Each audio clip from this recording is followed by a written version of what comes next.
Okay, so welcome everybody back to the classes. We've had really, I thought, a very meaningful Sunday discussion. For anyone who's new here, although I think most of us have been here for a time, or who's listening to the replay, we always meet here on Wednesday and Friday, 8:30 p.m. IST. Right now, that's 11 a.m. Eastern Time for ongoing Upanishad class. And Sundays for an Advaita discussion where we can follow up on the classes or ask other questions, discuss Advaita topics for Bindoji's support with that. The format here is that the hand raising and chat will go off at this time, and we'll turn them back on after about an hour-long class so that we can have about a half hour of question and answer related to the class.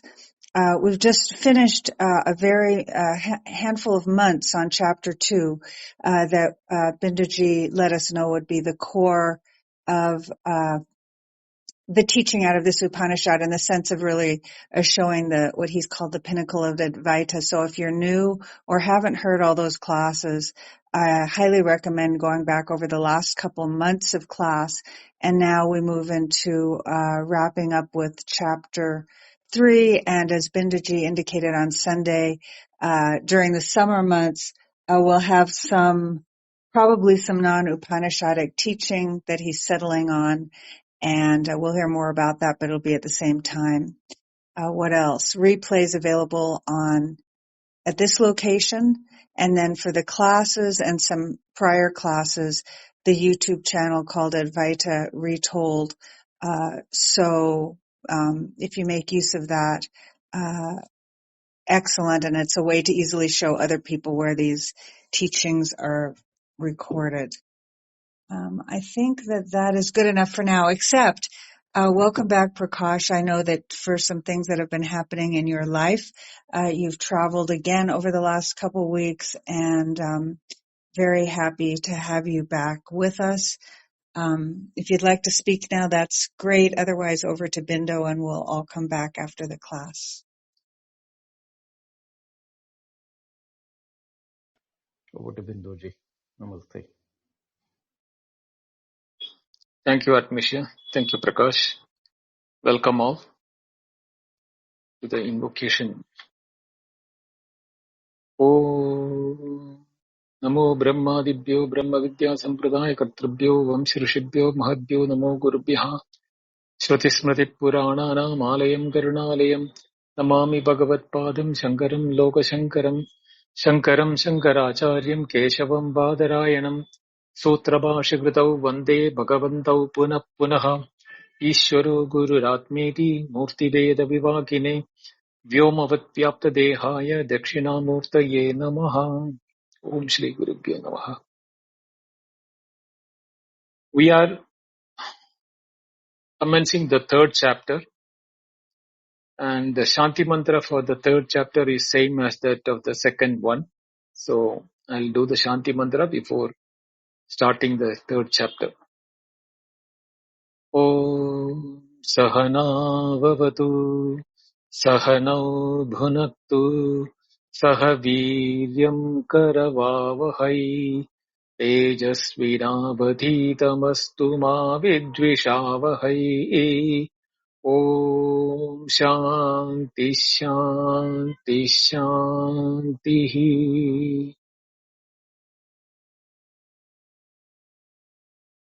The third chapter is known as Briguvalli.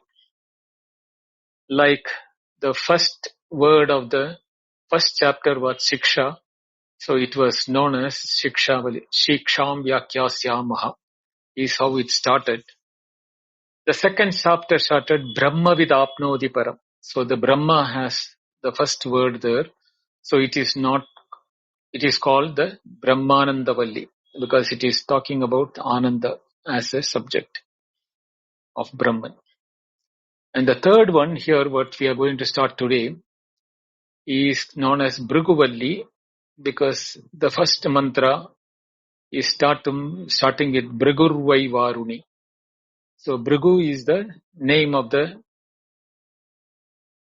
student who is now wanting to know Brahman or wanting to understand what Brahman is. So here we have to understand before that the second chapter gave a complete picture in what is called the intended meaning or the Surupa Jnana of Brahman. But it is very difficult for ordinary mind to grasp that nature of Brahman in its absolute terms. Satya Jnanam Anandam Brahma. So that definition, even though with the help of Sri Shankara's commentary, we were able to understand it, but a Vedic student who is studying this Upanishad will not be able to grasp the intended meaning without the nature of a guru. We need guru for our esoterical subjects. The reason being, all other subjects, when we are using the studying method, the content is perceived by the means of knowledge like eyes, ears, etc., or including the mind and the intellect. But when it comes to esoterical or metaphysical subjects like the nature of self or nature of Brahman, there is no way, even if we read it, which is a typical way of studying, like any other textbooks which we have studied in the colleges, schools or universities,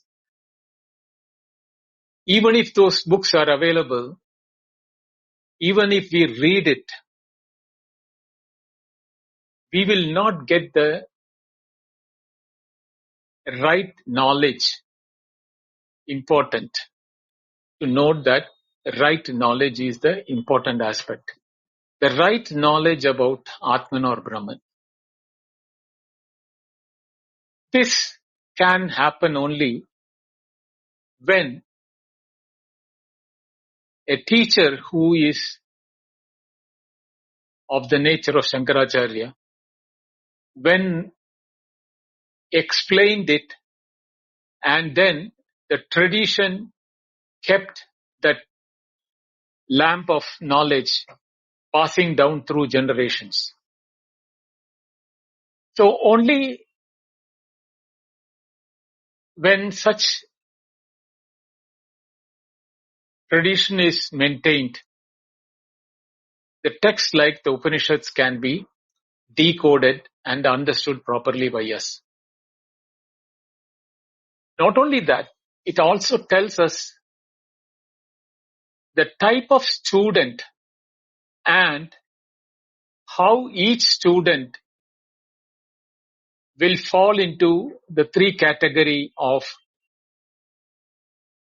low mental capability, medium mental capability, and high intellectual capability, based on which each section will be more appealing to them. It is not what is taught is going to be different from one section to another section, but the methodology is different. This methodology being different will appeal depending upon our own mental caliber, where we are trained to absorb. It is not that a person who is in the lower level will always remain in the lower. No. As and when he listens and gets educated, he will himself will be able to understand the higher levels. So it is not a way of categorizing the students, but it is like the graduations which we are giving in the school to secondary to intermediate and then graduation and post-graduation, doctorate, etc. in our normal education. In the case of this subject of metaphysical or esoterical thing, not only the student is categorized, even the teachers are categorized. There are teachers who are established and who are not established, both being doing the job of teaching. So what is the difference between the two is that in those days when this was being taught, it was the Gurukula system where the teacher was running a residential school in his own house and the students used to go there, including his own children. So when they go and study, this categorization of the students also was very much there. So based on that, the teacher knew under the categorization what each of the student is interested in. Based on that, they are given different activities.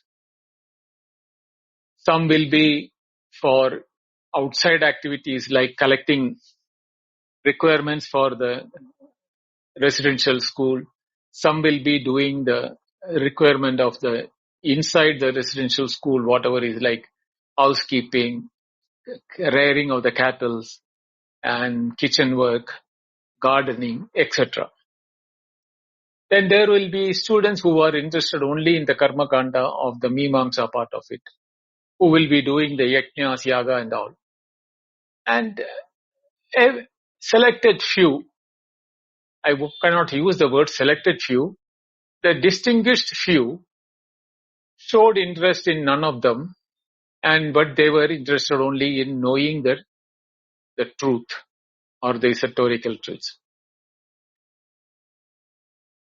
So, the teacher and the student, having understood their each one's capability, is now poised to learn whatever is of their interest. Now here, in the form of a story in this third chapter, a father and son is being introduced for the purpose of teaching us the methodology of knowing Brahman. As per Shankaracharya, the characters in the story need not be taken as real or living, but some other commentators have mentioned about Bhrigu, the student, is the son of Varuna. So Bhrigurvai Varuni. Varuni means Varunasya Apatyam. So Bhrigu was the son of Varuna, and he approaches the father Varuna, who is established and well versed in the knowledge of Brahman. This reminds us what we studied in the Mundaka Upanishad. Tad vijnarnartam sa gurumeva abhigachet samitpanihi shrotriyam brahmanishtam. For learning this truth, he should approach with the required, the procedures laid down by the Vedas. A teacher who is well versed in the Shastra, Shrotriyam, Brahmanishtam, who is established in the knowledge of Brahman. So here, Bhrigu approaches his own father because it's a residential school where he is also has studied everything under the father. Like from the, Upanayana, the threading ceremony onwards, from the childhood onwards, he has been taught in various aspects by the father. So he has understood the capacity of the father teaching other students. So when his time came, he approaches his father and starts the question. Brigurvai Varuni Varunam Pitaram Upasasara Adihi Bhagavo Brahmeti Tasma Etat Provacha Annam Pranam Chakshuschtram Manovachamiti Taham Hovacha Yato va imani bhutani jayante yena jatani jivanti yat pravishyan yat prayatyan vishanti tad vijijnasasva tad brahmeti. This is the first paragraph. Unlike the earlier one, which was more or less like metrical, here this chapter is in a prose order. So before starting this, Shankaracharya has given a small preamble.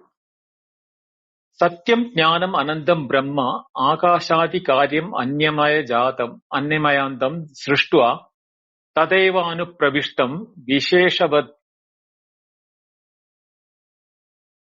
Iva Upalabhyamanam Yasmad Tasmad Sarvakarya Vilakshanam Adrishyadi Dharmakam Eva Anandam Tadevaham Iti Vijaniyat. So we knew that in the previous chapter, Brahma was defined as Satyam Jnanam Anandam Brahma. And then Tasmad etasmad atmana akasha sambhuta. That from atmana, akasha was created. So Brahma was defined as Satyat Jnanam Anandam Brahma. This is that what is called the Swarupa Lakshanam. Please remember the first lecture of this series of Taittareeya, where I discussed about it. The Swarupa Lakshanam is the very nature of a substance, whereas something is known as Tadastha Lakshanam. Tadastha Lakshanam Tadesthitam. Tadastha means what is not part of the object, but that which by standing by the side or by having a proximity to the object indicates where the object is. Like, the blue house is of Mr. X. That is a Swarupa Lakshanam. Means the house is of blue color is the nature of the house or the color of the house. Whereas I say that is the house opposite to the post office. Now, post office and house are two independent buildings. This is just to recall from my first lecture of Taittareeya Upanishad. So, post office and the house are independently, separately staying objects. But post office is now a well-known location in the street. So, anybody who is knowing that locality knows the post office and was able to locate the house opposite to the post office, which is the house of Mr. X. This method of giving the house opposite to the post office is what is called the Tadastha Lakshanam. Now, in this particular chapter, the Upanishad is not using Swarupa Lakshanam, but giving Tadastha Lakshanam or the indicative meaning, which will become very useful for all of us for working out mentally and intellectually to arrive at what is Brahman or Atman. For this purpose, the Upanishad is using this methodology of indicative meaning. So, Brigurvai Varuni, Varuna, the son of Varuna, Brigu, Varunam Pitaram Upasasara. Pitaram means father. Varunam means Varunan. Here he is approaching the father. Upasasara means approached. So the son approaching the father. Adihi Bhagavo Brahmeti. Bhagava means with respect to the father. He is not only father, he is also a Brahmajnani. So therefore, the son with respect. This word Bhagava is used to indicate that the son approached the father as a teacher, not as a father, with the right to know. As a son, he didn't approach, but he approached as a student, vidhivat, with all the prescription prescribed by the Veda. What are the things to be done? He did that and approached the father, Pitaram and Upasasara. Adihi, the word Adihi means, please enlighten me. The Dhi word here is for knowledge or in buddhi. So Adihi is the word used here is to tell, please teach me or please enlighten me or please explain to me, whichever word is suiting you understanding, do that. Brahma iti. What is Brahma? Brahma iti means what is Brahma. Oh sir, please teach me or please enlighten me what is Brahma. That was the only question which the student is asking.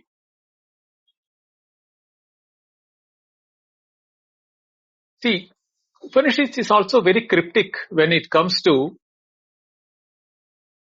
giving a lot of meaning which we should understand by simple words but pregnant of meaning which we should arrive, because it doesn't use any word. It uses very specific words. So the two specific words here is Bhagava and Adihi. Of course, Brahma iti is a word which is familiar to us. As I said, the Bhagava word was used for the purpose of showing that that one word is giving us all the indication that the son doesn't take the father take for granted. So he is approaching his as a teacher. And then the word Bhagava, because he is with a respect, he is asking, oh sir. Therefore, he is not approaching just every day he is meeting his father. So even he did, so there he is not approaching, he is not calling his father as sir, oh sir, where he is dad or father or papa. What some word must be his normal transactional words. But here his approach is for the purpose of enlightening himself. So he is using a word Bhagava for the purpose of that. Let the communication between you and me be not like a father and son, but let us be that I am approaching you as a dedicated, devout student who is in need of knowledge of what is Brahman. Therefore, the word Adihi is the word used. He didn't say, Vadatu, or please tell me, or anything like that. So here he using the word Adihi means enlighten me. So that sets the mood, ambience, and the purpose of the teaching of the third chapter. Tasma etas provacha. To him, etat provacha. The following was,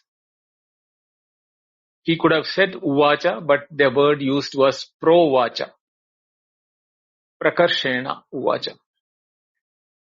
With attention, the father Varuna addressed him who approached him with all this description which I gave you earlier. What is Brahma is the only question. Very simple question. What is Brahma? So he says, Annam, Pranam, Chakshu, Srotram, Mana, Vachaha, Vacham, Iti. He is referring to 5 items. Annam means food. Pranam, vital air. Chakshu, eyes. Srotram, ears. Manaha, mind. Vacham means word or work, walk, or the speech. This is all what he teaches. Tamho Vacha. So he says that the 5 are Brahman. See, if you are asked what is Brahman, and if you are these 5 are Brahman, it is very easy for ordinary mind to get confused. Because he has studied the Vedas and the Upanishads earlier, but he had no clarity of what is Brahman. Therefore, he approaches the Father with all the due diligence. When the Father says that it is food, it is the white layer, it is the eyes, it is the ears, it is the mind, and it is the words.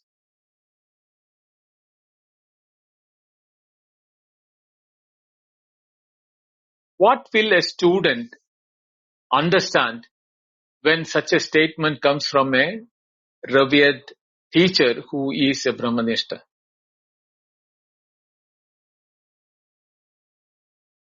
There was a state of unsettled, perplexed look on the face of the son. Because he didn't understand that. Because he has heard from the earlier chapter that and everything is Satyajnanam Anandam Brahma, which cannot be approached by, which cannot be known by mind. Because Yado Vacho Nivartande Aprapya Manasa Saha, that has been very clearly mentioned earlier. So words cannot, nor the mind can. So when the Father says, Annam, Pranam, Chakshu, Srotram, Mana, Vacham, these 5 are Brahman, he did not understand.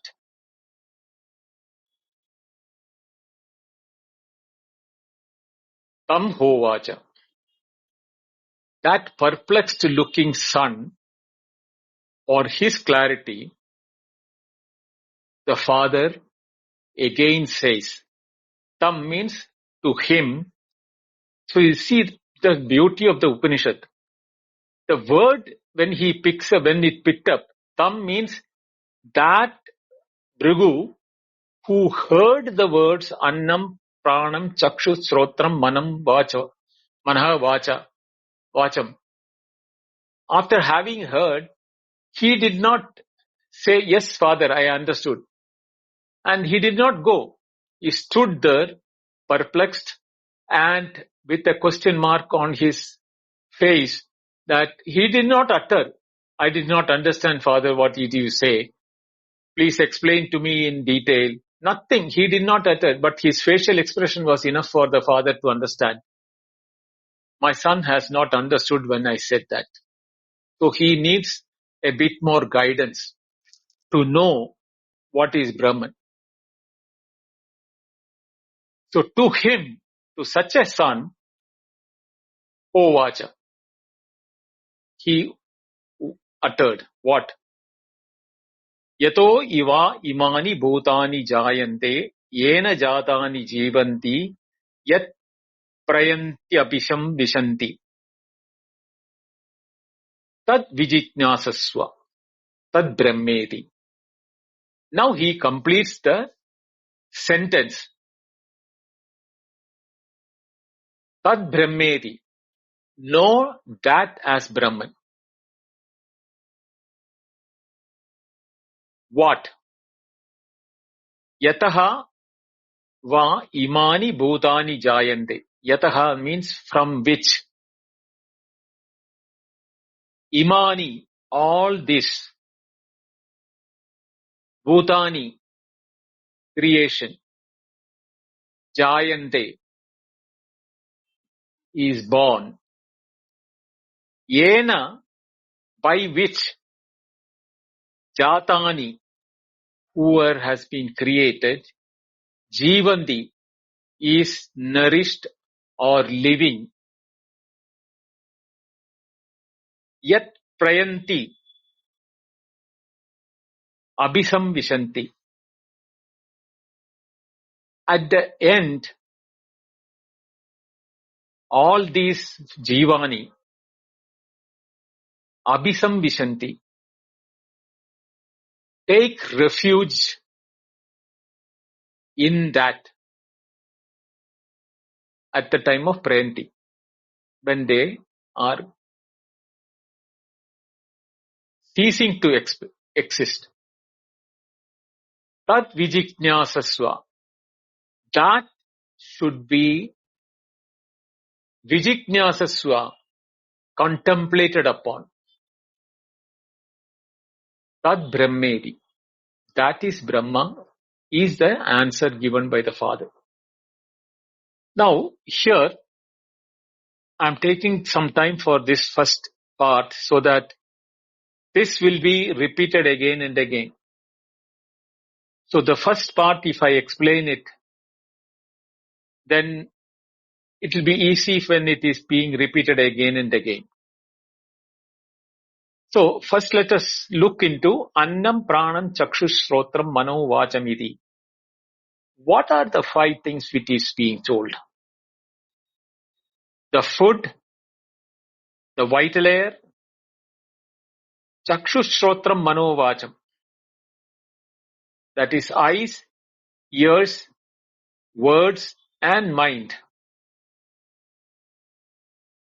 So there are, we can categorize them, they are, Annam is the gross, the food. Because when the second chapter, Tasmat etasmat atmana akasha samputaha, akashad vayu vayu ragni agni rapaha, adya prithvi prithvi aushadaya, aushadebhyo annam. So up to annam, when it was said that the students of Vedas or the Upanishad have understood that up to annam, whatever has come is come from Atma or Brahman. And that is the gross one with which all the creation are being seen is with the gross aspect of it. So the grossness or the grossest of the creations are all called Annam. Annam also means food. It can be called also food sheet because each one is in the food chain, one becomes the food for another. So we are not taking the food chain and everything here because it is more on a philosophical method. So we will take Annam as the grossness of creation. Second one is Pranam. Pranam is indicating of the vital energy or life principle itself, because of which there is breathing, living, growing, etc. All these are subtler aspects which is not directly visible, but their effects are visible. When we are breathing, that is visible. But the other 4 visible, other things, other 3 are vital airs, like what is the heat in the body, the food circulation or the blood circulation in the body, and what is the excretia going ahead, and the life principle going through the udana. All those things are not visible for the naked eye or from the gross point of view. So they are subtle in nature compared to the Annam. Then Chakshu, Shrotram, Vach, Manaha. These 4, that is eyes, ears, words and mind. All these things put together is categorized into the knowledge aspect of it, or the perception, knowing, and also action. Our actions are also triggered by these eyes, ears, words, and mind. We are not talking individually the karmendriya, pranendriya, or jnanendriya separately here. So when father said that annam pranam chakshut mesotram mano vacham iti, the son could not understand it in the right intended meaning of the father. He looked at this meaning which I told now as what he thought. Where can I see Brahman in Annam? Where can I see Brahman in Pranam?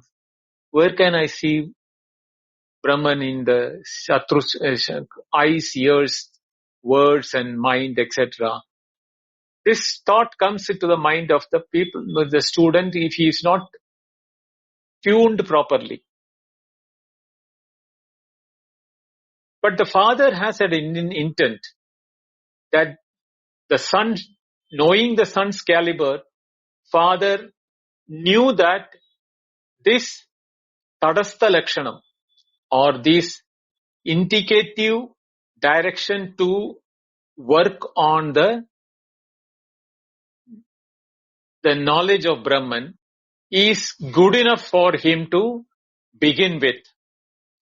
But since he had this doubt on his face, is why the explanation for that in the form of the subsequent sentence was given. And then he said, Tad vijijnasasva. Contemplate on that. That is Brahman. Now what is the definition he gave? Yatova imani bhutani jayante. It is from that imani bhutani jayante. So this imani word here, imani means these. Jayante means created. Imani bhutani means all the creation. Now connect between this and the previous Annam, Chakshus, Sotram, Mano, Vacham, Iti, all of them. The whole world of experience was put together in that expression of the father, which the son did not know. The gross, the subtle, and the knowledge aspect. Outside these three, is there anything which we can say is part of the creation? We know creation only into the three aspects of it. Gross, subtle, and through knowledge. There are gross objects which can be seen by the eyes, and then gross, subtler objects which can be heard by the ears when the words utter them. And all of them are known in the mind. So when the father said, Annam chakshu shrotram mano vacham, he brought all the experiences a human being can have in that 5 words. And that 5 words are now brought together in one word as these, in this definition now when he is going to define Brahma. So, yataha means from which. Imani means the entire world of experience. Bhutani, which is being created for the experience, which includes our own experience of ourselves through our mind, our emotions, feelings and thoughts and everything is included in it. And the world of experience outside, which is known through the eyes, ears and the words. It is from Brahman all this is being born. Yatova imani bhutani jayante.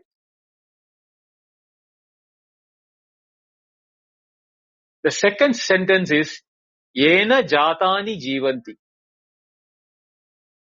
They are sustained or they are maintained or they continue to be present in the experience. All the jatani means imani, what is mentioned as imani in the first sentence is being referred here as jatani because jayante was created, was the verb used in the first sentence. So that is being repeated here, used as a noun here as creation. What was referred as created, yet those from which all this is created, then that created word became a creation in the second sentence.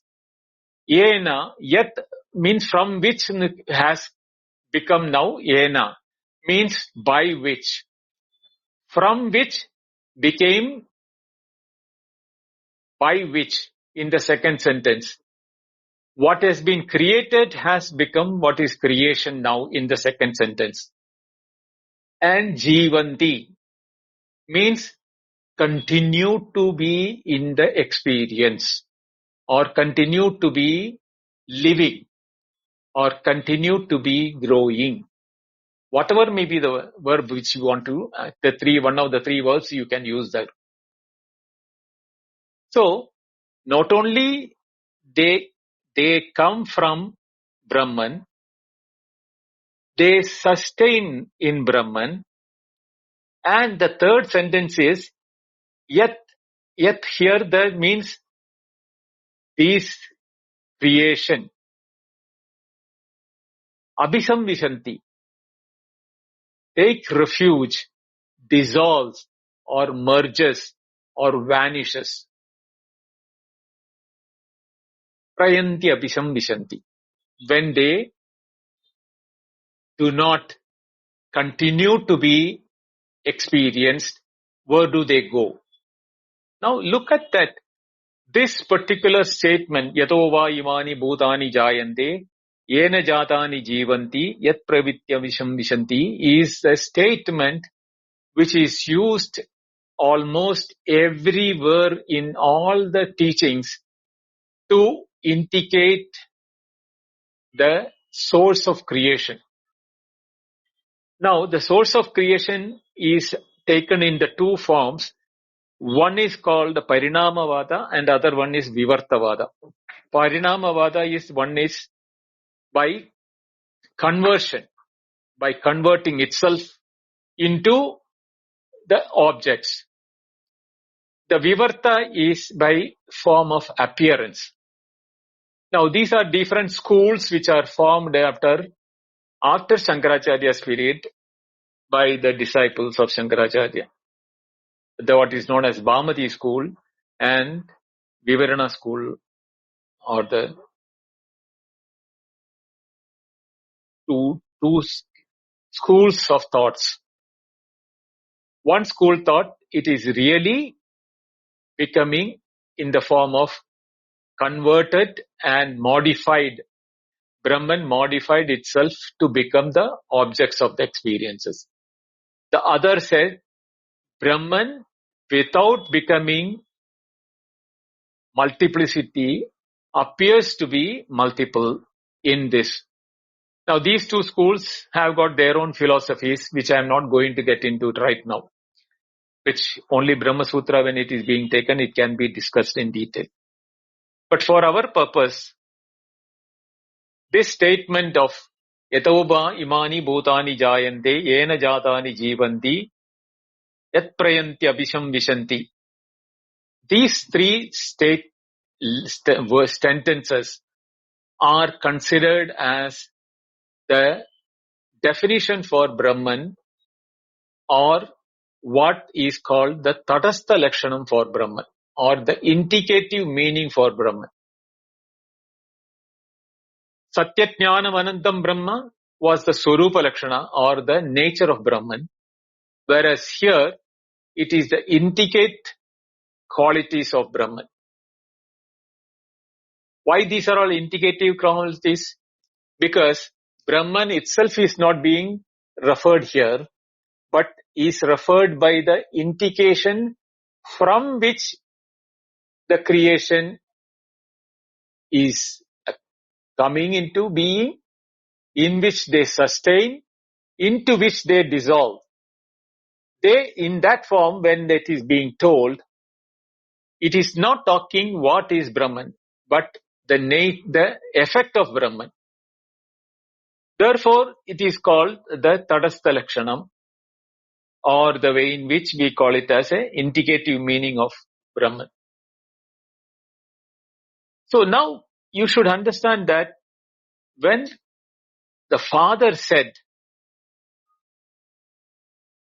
all the gross, subtle and knowledge of gross and subtle, everything put together becomes Imani Bhutani, these creations. So these are coming from, your Annam is coming from, your Pranan is coming from, and your knowledge inputs, the Jnanendriya and Karmendriya, or the means with which you are experiencing the world, that all of them are coming from Brahman. They are experienced, or they remain for experience, they remain for cognition, they remain for perception only due to Brahman.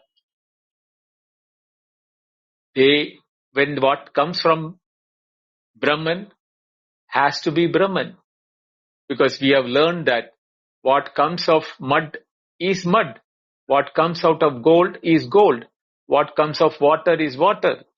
So we know that, we have learned it. So here also the student is being given that these experiences, or this knowledge which you are categorizing as subtle, gross, etc., and your experiences, all of them are coming from that. And they are experienced as gross, subtle and others, and intellectual, or in the subtle, in the knowledge level, when Brahman is present. Both, here is the beauty, both the one who perceives it has to be Brahman, what is being perceived also has to be Brahman. Then only the cycle is complete. So it is coming means, apart from me, everything is coming from Brahman. That is not the way the Upanishads is saying. Imani Bhutani, all this creation, all which are being experienced, you cannot experience yourself. Please keep that in mind. You can experience your mind, you can intellect, your body, everything, which is part of the creation. But you don't experience yourself, because Yato vacho nivartande aprapya manasa saha. We studied that in detail in the last chapter. So, the one who is now knowing everything and everything as created is also due to the presence of Brahman. And they dissolve or become invisible back into the source from where they have come. Yat prayanti abhisam vishanti. Now for a minute, let us analyze our own experience. From the deep sleep, when I come up, the individuality comes up. That is where the mind comes up.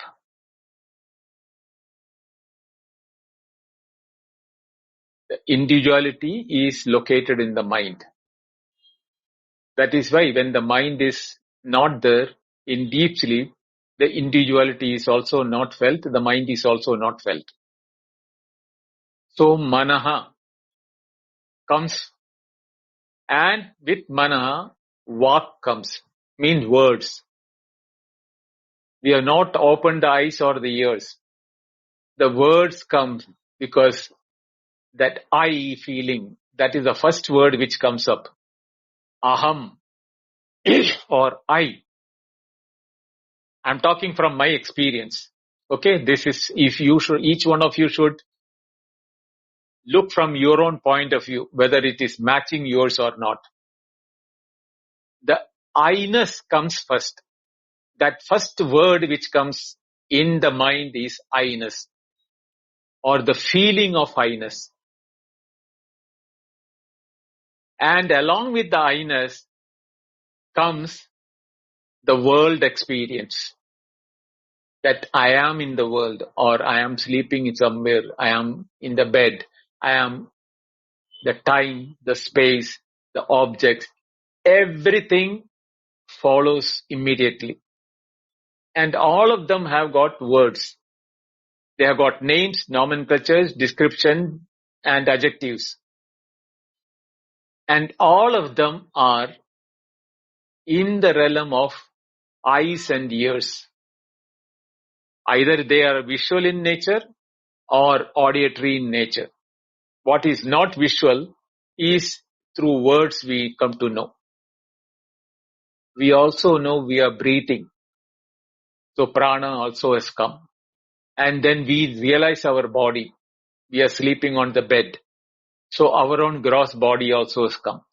So all the experiences for me comes from that which I cannot call as I, but as from which the I-ness comes first. Yato va imani bhutani jayante. From which all these experiences of creation comes up or is born. This is the first aspect. Then second statement is that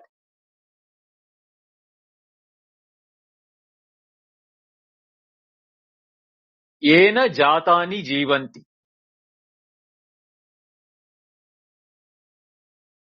So what is that yena jatani jivanti? All these experiences after having woken up,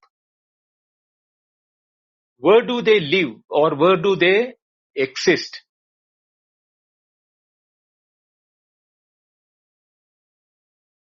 They are existing where? In our intelligence,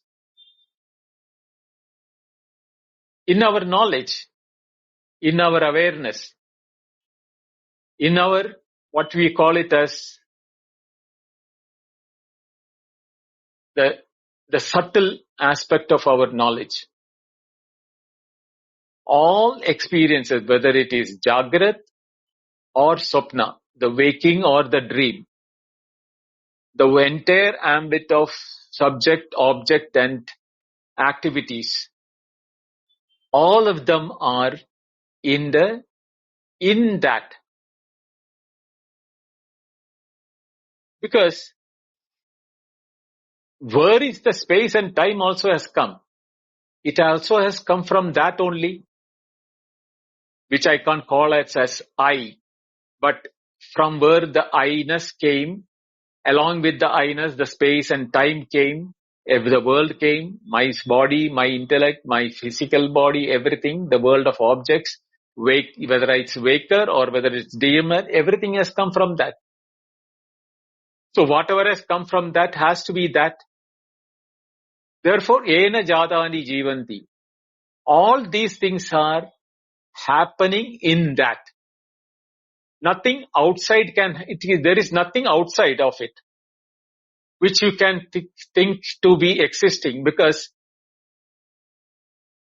it is not possible for us to think something outside of it. And all our experiences are in the thoughts and the feelings and the mind and the intellect. And that cannot go outside this of what has been created by our own projection. So, yena jadani jivanti. Now, what happens at the end of the experiences? Where do they go? When an experience is ending, where does the experience end? If it is come from somewhere, if it is existing in somewhere, where can it vanish? Nowhere else can it go, but into itself. The specific lost and the generality came. Everything, when they abandon their specifics, they go into one commonness. There is only one commonness, that is what is Brahman. Or that is why he is saying, Tat Vijijnasasva.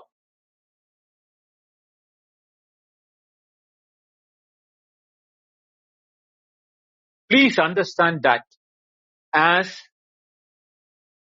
what you call contemplate on that. When you contemplate on this, like the way in which we explained or discussed now, Tad Brahmeti, know that is Brahman.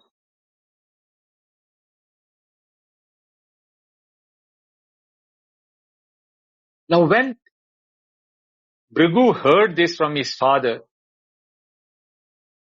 and when he was given the order or advised by the father that Tad Vijijnasasva, contemplate on that as Brahman, Tad Brahmeti.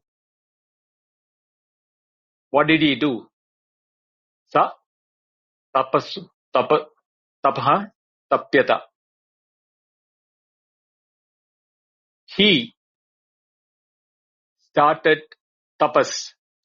The word tapas here is connected with the previous sentences, Vijijnasasva.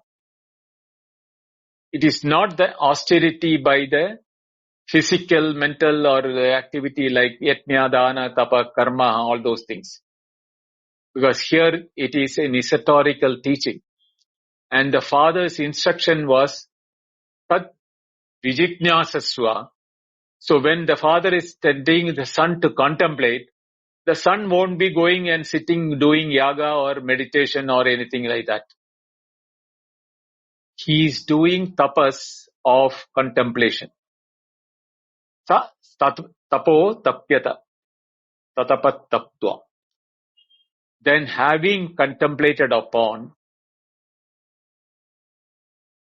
he comes back to the father. What he came back and what he did, we will take up in the next class. Because from next class onwards, it will be moving faster. Because this, once having explained, I don't have to do this because it is repeating another 5 more times, the same thing. Only thing it will change is from Annam it will go to Pranam, Mano, Annam, Pranam, Mano, Vijnana, like that it will go. So we will see that in the Friday's class. Om Sahana Vavatu Sahanau Bhunattu Sahaviryam Karavavahai Tejasvinavaditamastu ma vidvishavahai. Om Shanti Shanti Shanti. Om Purnamada Purnamidam Purnat Purnamudachyate Purnasya Purnamādāya Purnamevāvasishyate. Om Shanti Shanti Shanti. Harihi Om. Shri Gurubhyo Namaha. Harihi Om. Thank you. Dhanyawad. Thank you very much, Bindaji, for continuing to run the class with all of us. And the hand raising in the chat is open, I see. Thank you very much, Prakash. Anyone who would like to come up and discuss the content of today's class or anything recent that's happened in this Taittareeya teaching, please feel free to raise your hand and make use of the remaining time.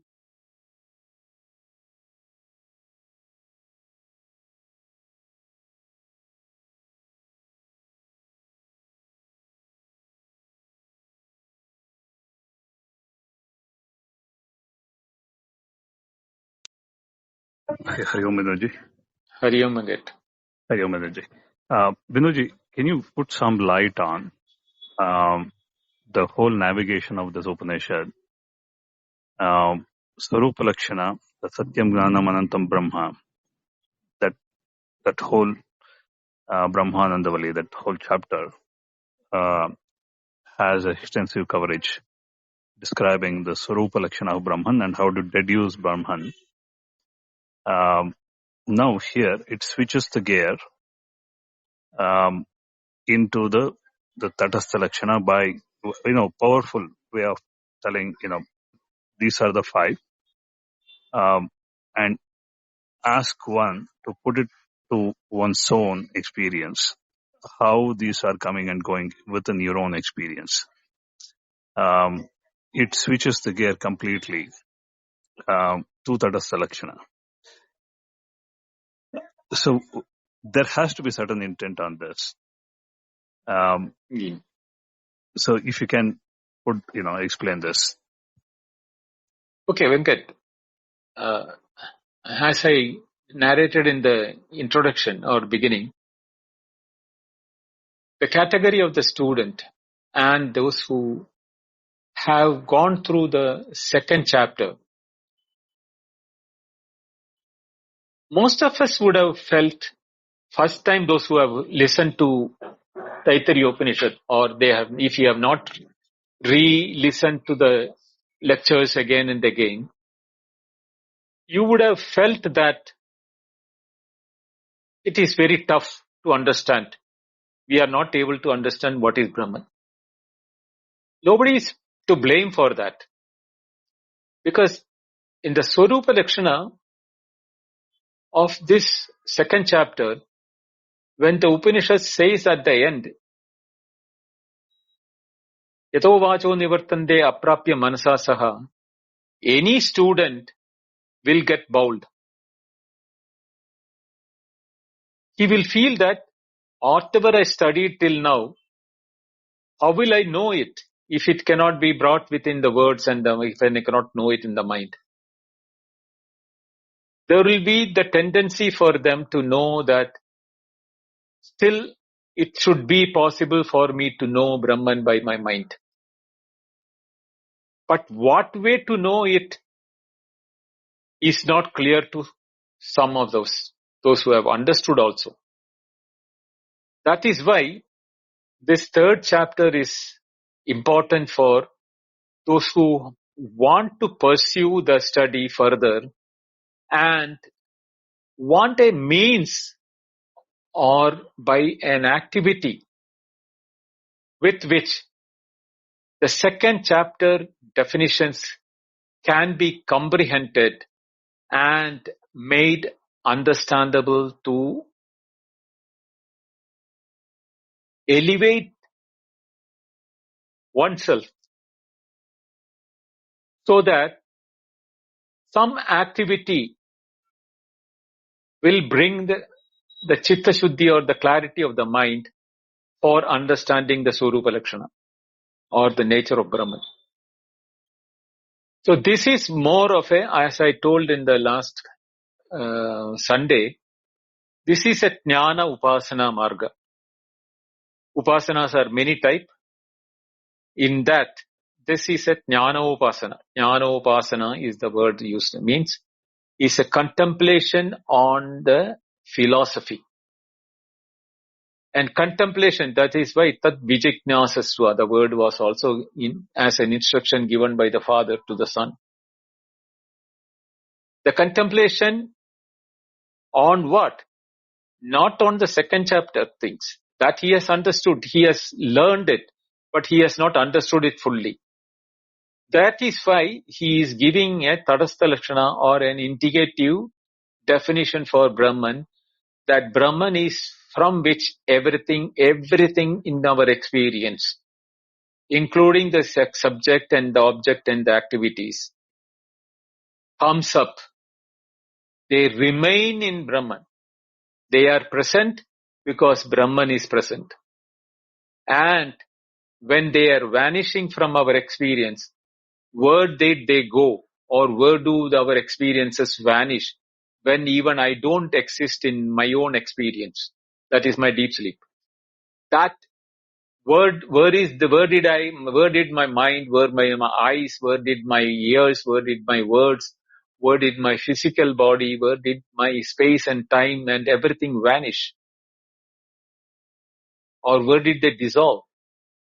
Because it came up again next day morning when I started experience. So for that time, where did they go into?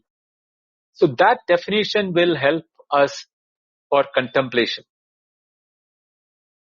But whereas when I say Satyam Jnanam Anantam Brahma, how will one be able to contemplate it unless the mind is very, very sharp to grasp it in the first listening itself? That is why the second chapter is very tough for almost all students. But when the third chapter is implemented along with the second one, it becomes easier for navigation and contemplation.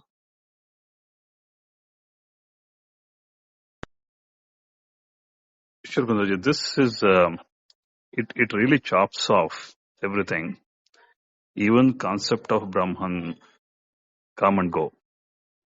It'll arise and stay some time and it'll change or diminish. Even Swarupa Lakshana get recognized and it diminishes also in the recognition. This is sort of almost like grounding all possibilities, arising and sustaining and dropping in one go. And so all that has been learned in prior chapters, here it is like Tatastha Lakshana is a profound way of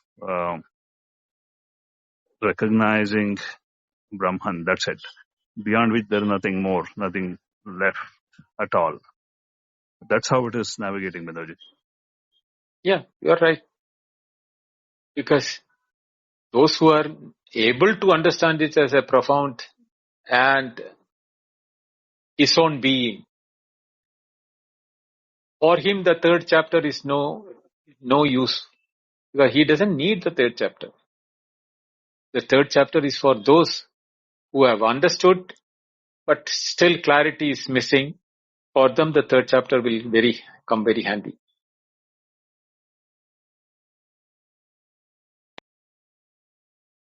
Sure, Banerjee. Thank you, Banerjee. Thank you, Venkat. Namaste, Vivek. Bindoji, namaste. Am I audible? Namaste. Yes. Yeah, thank you. Hari Om. Hari Om. Actually, my question was asked by Venkatji earlier. Okay. So my question is already done. But anyway, Answered. I'll ask answered. Anyway, but one more thing. My question was on Upasana actually. So when we are doing this techniques of Vedanta on Upasana purposes that we have, so this heard that the Briguvalli has almost talking on upasanas and the various methods that we have to inculcate in ourselves for this, upasana paddhatis. So my question is very direct.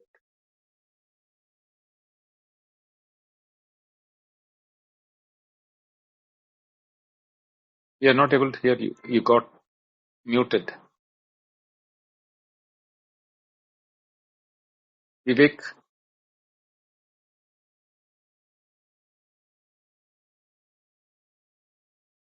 Yeah, you're right, Am Pindaji. I audible? Vivek, we can't hear you. Am I audible? Now you now are, you're but there was audible. like a, But your question, Okay. now my question is, after that you became muted. Okay, fine. रही है okay, mate. That's right. Sorry. No problem. So my question is actually on upasana and the various paddhatis that we have devised on upasanas. So it is very direct actually. When we talk on this path, actually, there may be a million. One among the million will have a direct path. But this Briguvalli is actually when we talk, it's a way for the next what you can say for the next birth also. So as such an important part of this, I have a request. Actually, it's a kind of request. This has to be touched upon to the length, and the way the expressions also to be given. You have, I think, it has to go to the deepest of the meanings, like what are the paddhatis and how we can achieve the goals.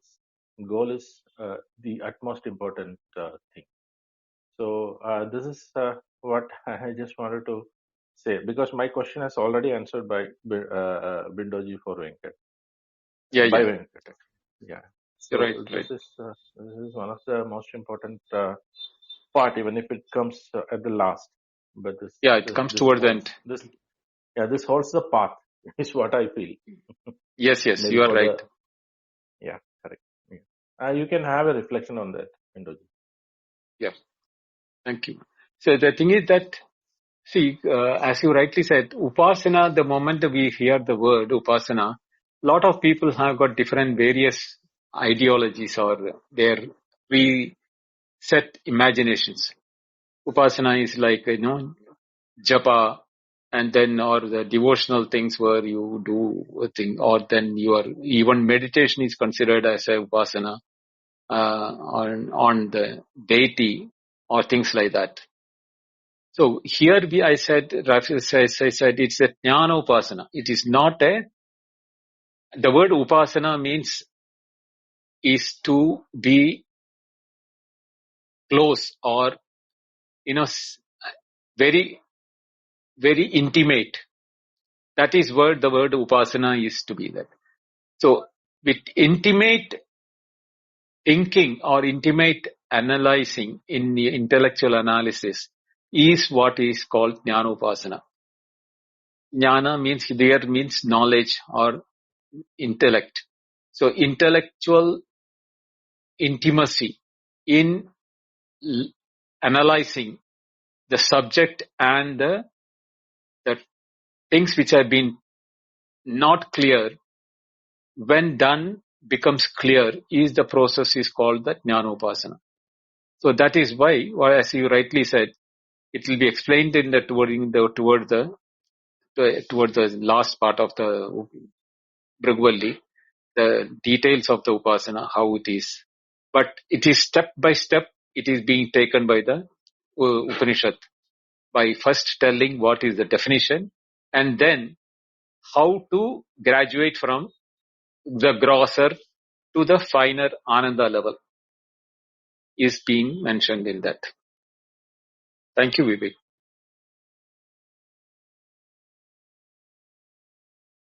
Namaste, Ganesh.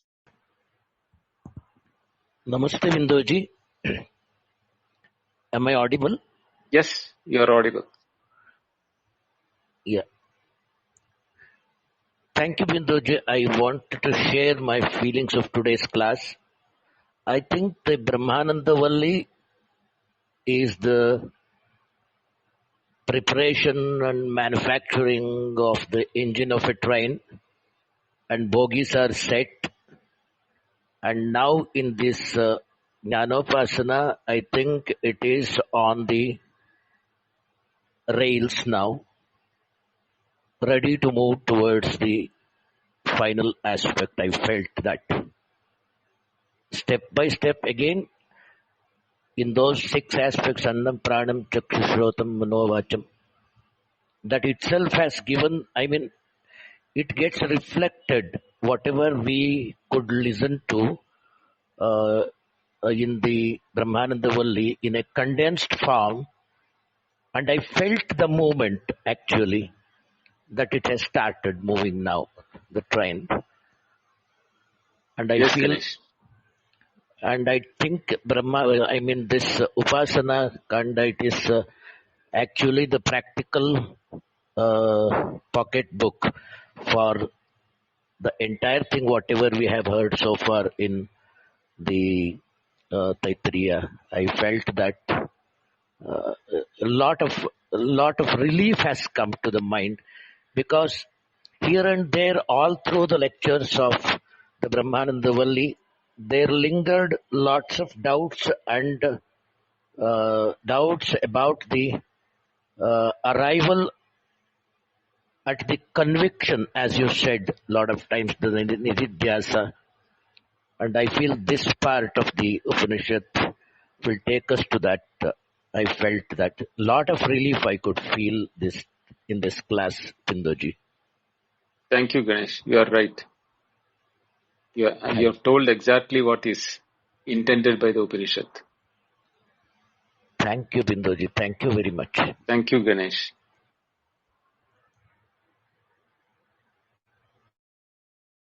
Yeah, thank you everyone who is up here right now. And hopefully anyone who would like to come up does not have any problems. Obviously, there's some interesting things on Clubhouse this morning. So hopefully no one's having problems. If anyone would like to come up to discuss today's class or maybe the immediately prior classes, you're welcome to. And just a reminder that on Sunday we'll have a general Advaita Q&A and discussion for more broad-ranging topics. But as we move into this practice-oriented chapter, in a sense, it's fine to come up with your thoughts and questions. So give it a moment or two to see if anyone would like to come up and speak. Prasad or Prakash, of course, you're welcome to jump in at any time and share if you'd like to.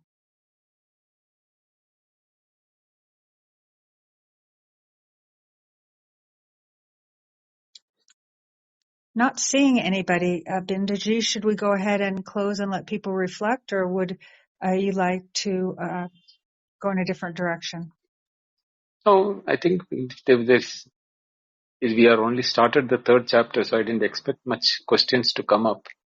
So we can close the room, and Friday we may be having more Bindoji, I have a questions. question in Taittareeya Upanishad.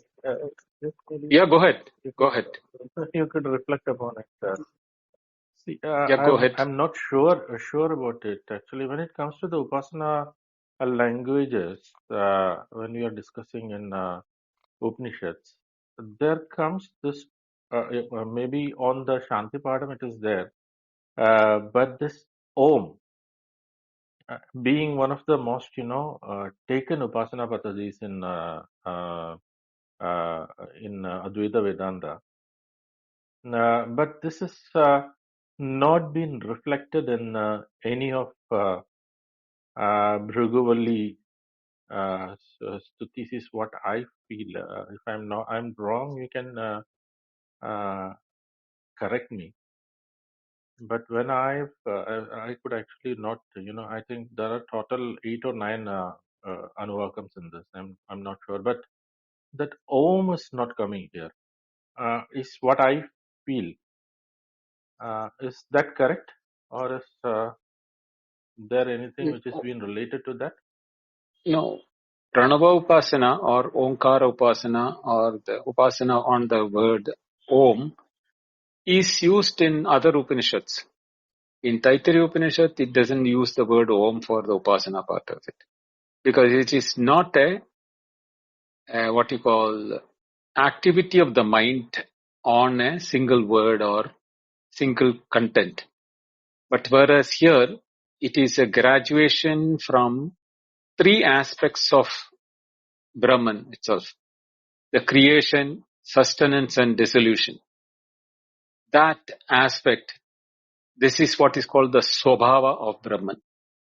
They don't call it as a Swabhava in this Upanishad, but it is said as Swabhava in the Mandukya Upanishad. Esha Ishasya Swabhavaha. So that is what is being here mentioned, that the question which we all answer, why the creation then? Who created it? Or what is the purpose of this? All these questions which is normally asked to the Advaitins by others can be answered by us when we are doing this step-by-step process of the third chapter. It is the nature of awareness to be awareness both as subject and object.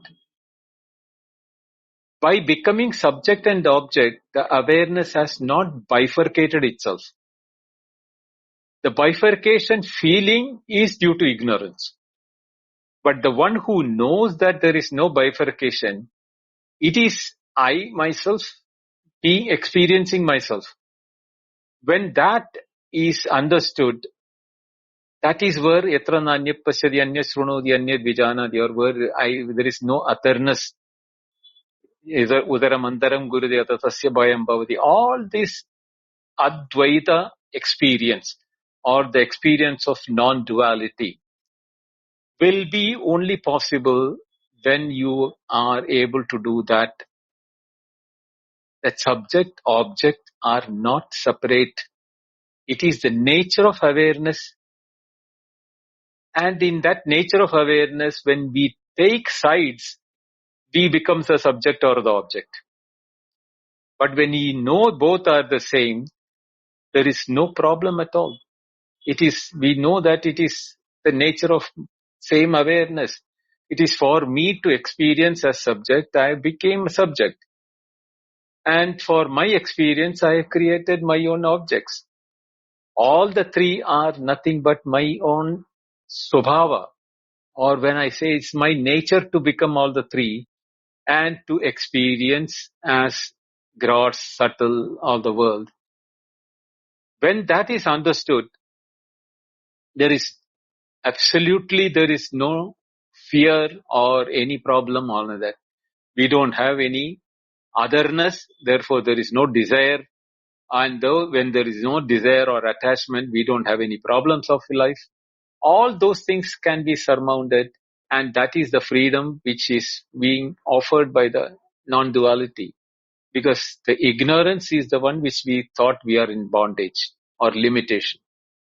That feeling goes away when you know that it is my own, not my as an individual or the ego, but as Brahman, it is my own way to express myself as subject and object and experiencing. All the three are in myself. So when that upasana matures into this nature, that is intellectually understood, then becoming a subject or becoming an object is not at all a problem. Then the life is free for us. The freedom and the fearlessness is the outcome of that. That is what the Taittareeya is teaching us.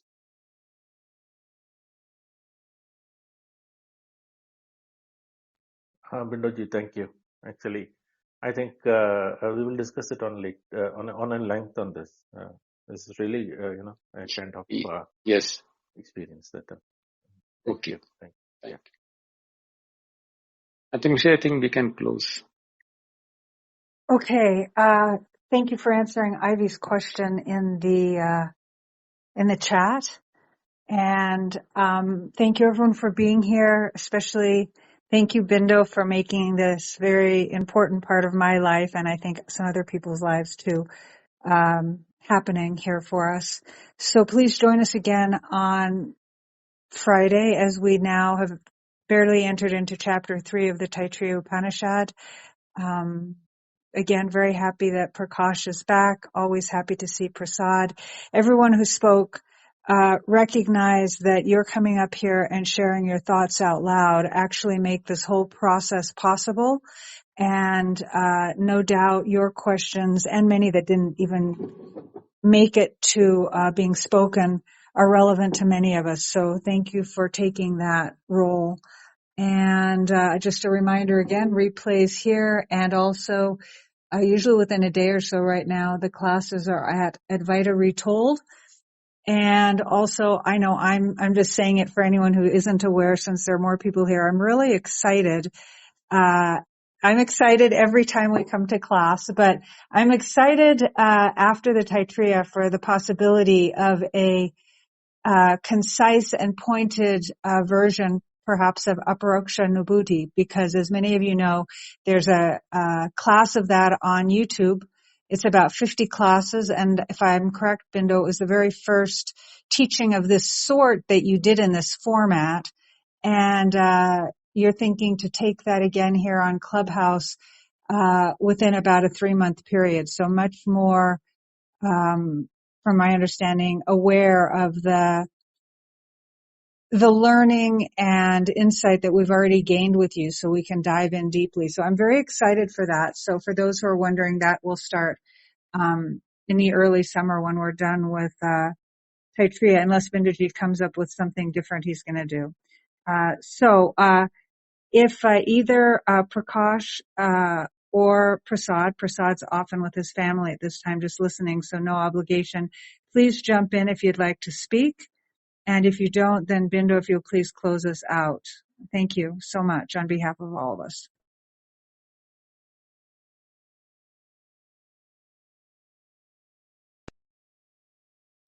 Okay.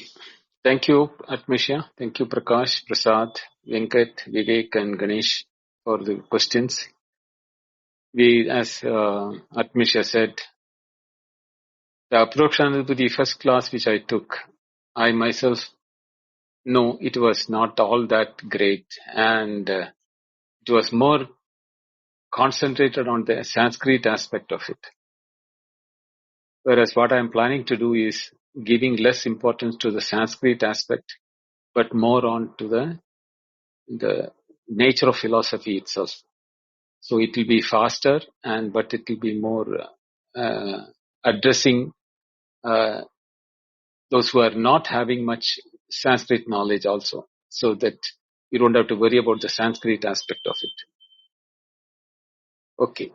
So see you on Friday. The third chapter will continue. Hari Om. Good night. Right. Good night. Hari Om. Hari Om, Hari Om.